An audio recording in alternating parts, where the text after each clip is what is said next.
Hey everyone, it's Ben, and in this video I was asked by the washer dryer money man himself, Gabe, to do an interview with him for his channel. We ended up chatting for about 50 minutes over Skype, and this is part 1 of 3 of the interview. I'll be linking all of them here in the description, and make sure to follow his channel for more practical ideas to get into the washer and dryer repair business, because he's got a lot of great content and success stories from people that take his advice. So here we go. All right, man. So what's going on? You got the big eBay appliance business over there, and I see you got a lot of inventory too. You do a whole lot of sales.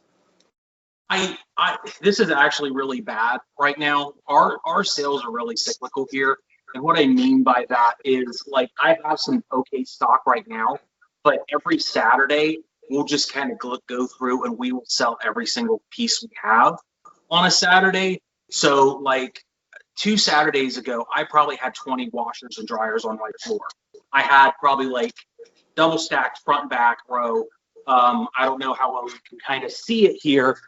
I'll see if I can move this okay. But this whole row was like double stacked all the way from the front of my shop to the back of my shop, everything. And I swear we sold everything from like 11 a.m. to 3 p.m. I was doing so much sales, I had to grab 2 other guys to help me get everything processed and out the door, because it was like the washer apocalypse. But I have a good market in Ohio because I don't have competition. That's why I got into it, was that there's no one else. Everyone else that would have been my competitor had got out of business in the past like 2 or 3 years. And people kept asking, because I leased a hardware store, what used to be a hardware store, the next building over, and people would come in and ask for plumbing or electrical, and I tell them to, go to Lowe's. Well, we don't have Lowe's. Go to Sutherland's, is what we have here. And they have plumbing and electrical, but no one has appliances.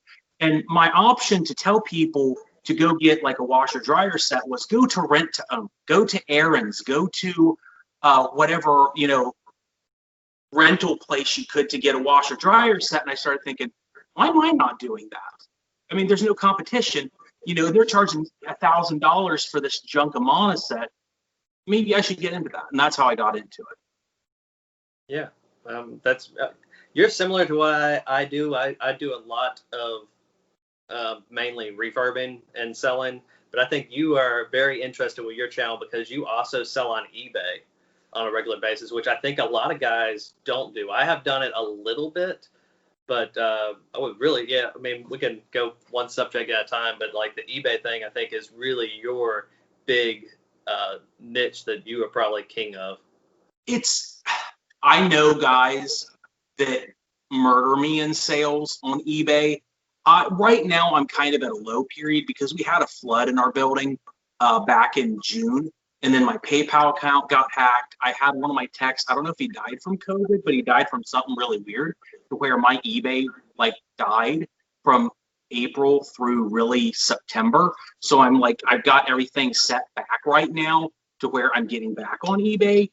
And I mean, I'm doing about $3,000 a month just on eBay right now, but I can do more in the near future. It's extra money. It literally pays for all my parts that I have to get for like my working machines here. And it also pays for like some of the guys I get my appliances off of. I'll PayPal them some money to buy some product from them, and all that comes from my eBay. So when I sell something in here, it's 100% profit. I'm not paying for parts necessarily from the proceeds I get from this. So it's a few extra $1,000s a month free and clear. And I've only been doing that part of it for about 1.5 years on eBay. It's just, I had so many parts from scrap units that I was like, hey, I'm going to see if I can do this. And all of a sudden it was like, boom, a lot of sales. All right. Do you have a price point that you don't deal with cheaper products? I know I personally don't like selling anything that's under 50. I just feel like it's a lot of trouble through eBay to make less than $50. Yeah, I try to avoid anything under $20. Basically, if I know that I want to pay $5 shipping and maybe $2 eBay, I want to clear at least $10 for putting a label on something, minimum $10.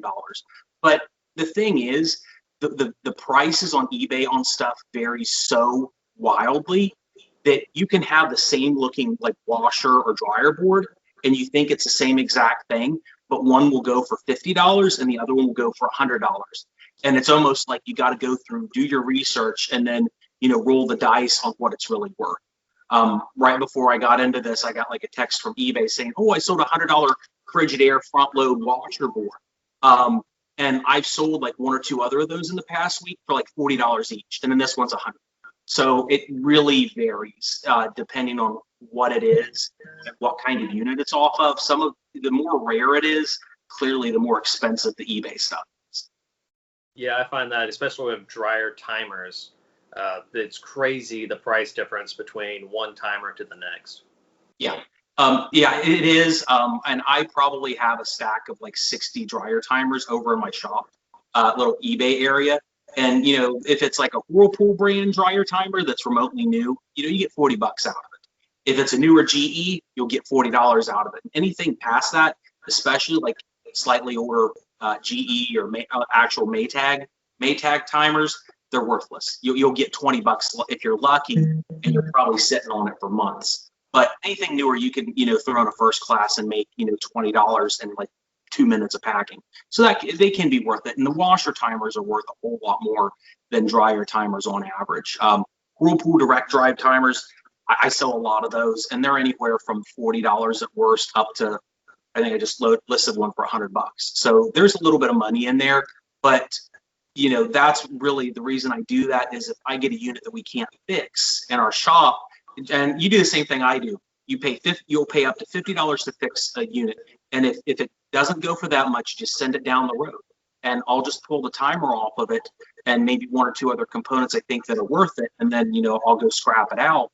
And at least if I pay $20 for that junk unit, I can get a little bit more than that back on the parts. So at least I'm not losing money. And I've lost a lot of money buying junky things before. Yeah, you also buy semi at least working units, so you test sometimes when people bring them in and will pay them a little more than $15 to $20. Yeah, so that's the secret of what I do, Gabe, is the one thing I do differently is I have a relationship with factory installers. Like I chased down the Home Depot truck, the guy that was delivering the brand new stuff. Jumped in the back, I swear I did this. I jumped in the back of their truck and handed all the guys a card and said, "You come see me. I want your working stuff." Because they're in people's houses pulling the old units out. They know if the units are working or not, and that person's upgrading, or if there's a critical failure, and that's why they're going out and replacing their junk Samsung or whatever. So I told him, I said, "Look, I'll pay you double what I pay my scrappers if you guarantee me that product works at least like 80 or 90% of the time." So I can get some good product to where 80 or 90% of it's good, or it's a very minor thing. And I pay them more money for it. And I have to have, $300 or $400 in my wallet to do that. But I can get a box truck full of good product pretty fast. And it's generally going to be reliable.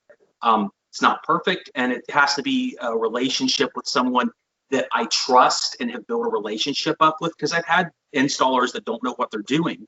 But I have 2 installers I can think of that I've kind of trained, and they know what I'm looking for. So it's nothing for them to bring in maybe 3 or 4 washer dryer sets and it's all working, or it needs a heating element or a shift actuator on a newer Whirlpool, and I may have to fix 2 out of 6 units.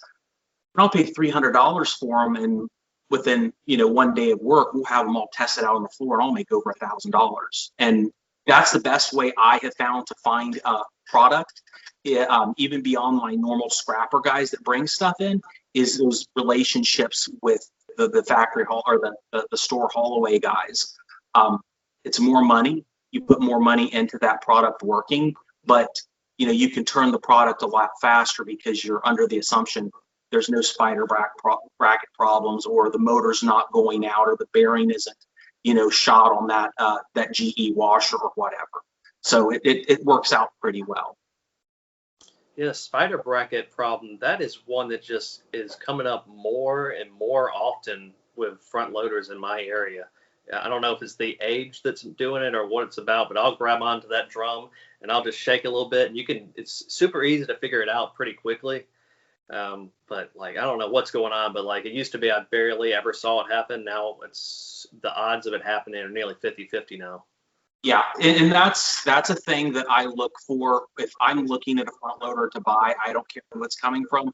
First thing I'm doing is taking a hold of that and shifting a little bit, running it around and seeing if that basket's worked. And if it's worked, I just send it on down the road. Or if I think that maybe there's some parts that are worth something, I'll just say, look, it's not worth it to me. You can take it to the dump across the street because I'm only like 2 miles away from a dump. And I'll tell them, I'll give you $10 or $15 for it just because you got it out of your vehicle, or I've jumped in the back of yours to look at it. And they're going to make maybe $5 more off of that unit to leave it here. And I only do that on units that I can like look at and think that's why they got rid of it, and roll the dice if the interface and the boards are okay, because you can make the front loaders do have a lot of work well parts in them, on average, maybe more than a top load does, but I stray away from it unless I know that that unit's like really clean and it just gave up the ghost because the brackets jumped. Yeah. So you're buying from guys like delivery guys from Lowe's, and you're paying them like maybe for a dryer $50 to $100. I'm paying them $50 for a washer or a dryer. Doesn't matter the age as long as it isn't in really bad shape, and they know not to bring in the Roach Motel specials, which the scrap guys, some of them don't get that, and I get really frustrated with that because I don't know how long you've been in this, but if you get close enough to some units, you can tell what kind of house they've been in just by the odor, and if they have roaches in them. There's a specific roach odor, and it's dysentery is what I found out. And if it has dysentery in it, it's not coming in my building. And my installers know right off the bat that that's an issue. But I'm paying $50 for a washer or dryer from them, and the ones I have a really good relationship with have a money back guarantee with me. So if they bring something in, they really missed it, and I can't fix it. Instead of me having to eat the loss, they're just taking it back. So I don't have any money in really bad units anymore, at least from them. Now I wish I could get like 100% of my product from them. It's probably closer to like 50, 60% right now, but it helps me turn over product faster because I'm sure where you live, Alabama, right? Mississippi. Mississippi. Okay, so yeah, basically any product I have sells within 3 days. I can't keep up with demand. I could probably have 100 units in my shop, and I'll probably sell them within 2 weeks. So I'm 100% supply constrained. And if I can turn out units that I don't have to fix, it saves me a lot of time and money because I can just keep churning out the good stuff. I may make a little bit less money, but time is money too. And that's why you're not spending over $50 to fix something, and neither am I, because I don't want to put 2 or 3 hours in a unit to try to resurrect it when I could spend those 3 hours maybe fixing 3 units or 4 units, which is going to be worth way more money than messing around with that one. Exactly. That's a hard one to explain to people too. When I talk about certain washers and dryers, the time factor of them versus a direct drive or a filter out the top dryer, how quickly and how many I can fix, not how many I can fix one in an hour. I can fix several in an hour if I'm really just getting after it. And then you run into some washers, Samsung, stuff like that, it's hard to diagnose, and the parts are expensive, and the time factor and the odds of something else going wrong after you fix that thing are tremendously higher in some machines. And I'll get some machines, I'll still pay my scrappers the exact same price. I always pay $15 for dryers, $20 for washers, but I don't do anything with them. I'll test them really quickly. I'll plug them in, make sure it's not something silly that's wrong. But for the most part, I know they're going directly out to my yard, and I'm going to script out the parts and bring them out to the yard immediately. Yeah. Yeah, and that's the way it is with us. Once in a while, we'll get some units that are just going to be parts for other machines. Anymore, I reject a lot of units just by looking at them, because if I can avoid having a bad unit in my shop, I will. It's always, when I watch your videos, I get really surprised when I see so much GE product on your floor, because at least in us Northerners up here, I can't find GE products that work to save my life. Like GE dryers are really, really bad because they won't change the glides or the upper bearing. And where I'm at, it's like 90% of people that have those GE dryers that get rid of them is that metal contact on one of the upper parts of the brackets is already ripping through, and it's like really sharp and jagged, and you can physically see that. And it's like, no, I'm not taking that, because the timer's almost worthless to me.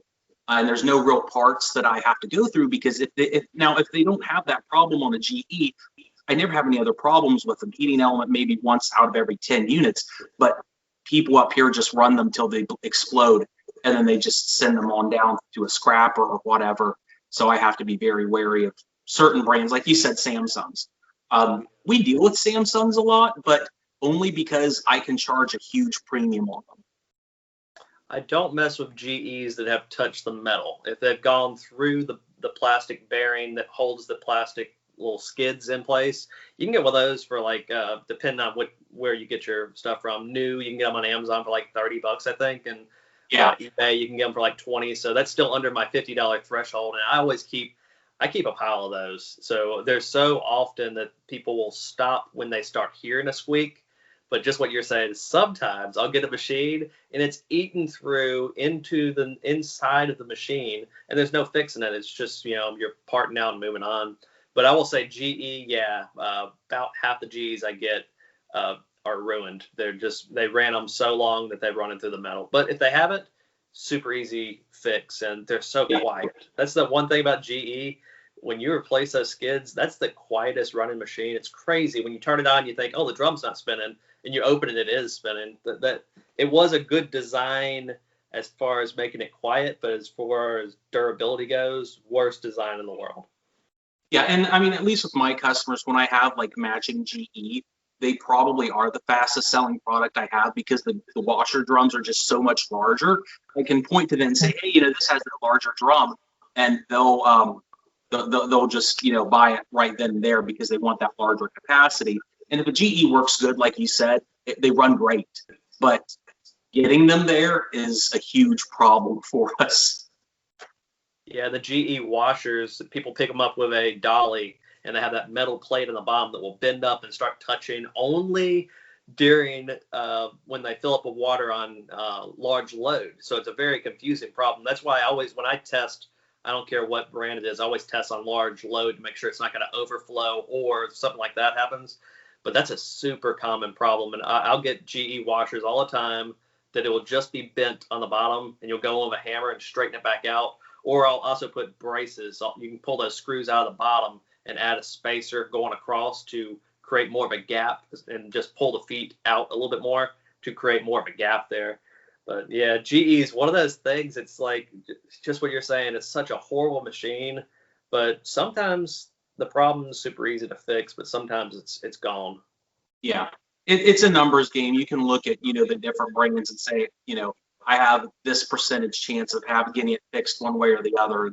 That's what you tend to gravitate towards. But I mean, it's the same for anybody that fixes used stuff. You know that if it's a direct drive, you have an 80% chance of fixing it, or maybe if it's a Maytag, you have a pretty good chance of it. And then other brands are, you keep going down the list till you hit a Samsung or something at the bottom. Yeah, if it has a filter at the top, and I know that's Whirlpool owns like a million different sub brands of it, but it's a filter coming out the top machine, 95% chance I can fix it. It's just one of those. Whenever I see those machines, I don't care what they tell me is wrong with it. I'll either have the part or the part's cheap. It's just such a great machine. They're still making it. It's still such a great machine. Yeah. Actually, this one right here, this is a trade-in I got a few days ago. Someone bought another Whirlpool off me and for like $150, and they said, "Oh, I think this one has a bad belt in it." So 2 screws, you're done, and you look at it, and you're like, "Oh yeah, it's a belt, $5." And I'm sure I'll sell this one for about $120. And I think I did like a $15 trade-in on them, so I'll make over $100 for what was a 5-minute job, 10-minute job, or something like that. So yeah, I love getting those trade-ins on the filter top ones too.